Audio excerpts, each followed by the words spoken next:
Hey again, guys. Endy here. Here's to our last speech. It's going to be a field speech about the medical field and how a nurse can properly retrieve a patient's history. That has to do with medical history, family history, and all that, and also the history regarding the problem that brings them in the first place.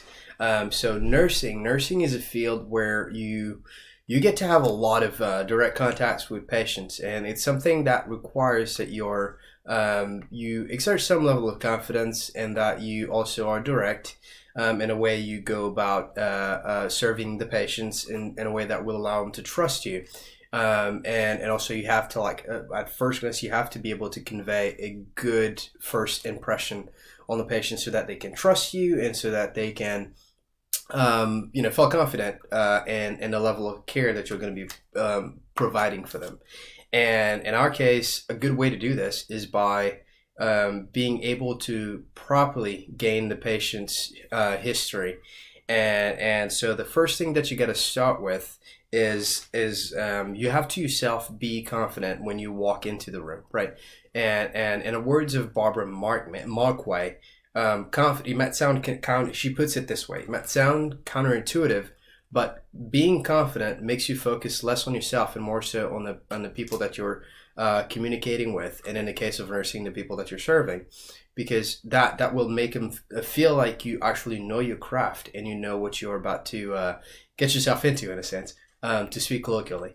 And so that's a good way to start. And also, always remember to start confidently and approach the patient confidently. And then now we're going to transition into the basic technicalities of getting a patient's history. First, you have to start with the presenting complaint or presenting issue. And as defined by med student, this is the reason why they've come to the hospital in the first place. So you got to start with this so that you understand, okay, where are they coming from? That could be something like a chest pain. It could be a migraine. It could be a sore arm or something.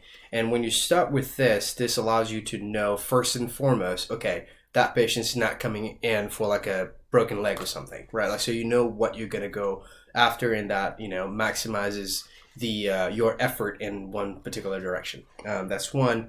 And now we are transitioning to the core of gaining the patient's history, and that's where you get to ask the patients questions about like multiple things. For example, you start with the history of the presenting complaint that they have.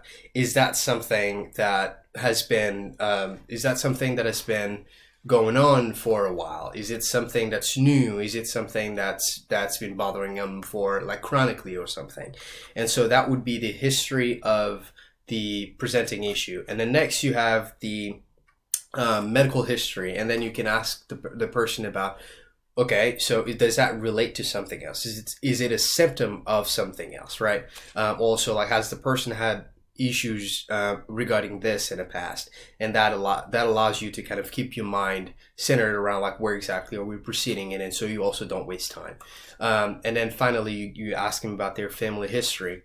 These things are the like, for example, has it been a chronic thing in a family where maybe a parent has been having heart problems where they've got like chronic heartaches or something, or maybe brain injuries, or not brain injuries, but brain problems, conditions that are common in the family. It's a good thing to know about.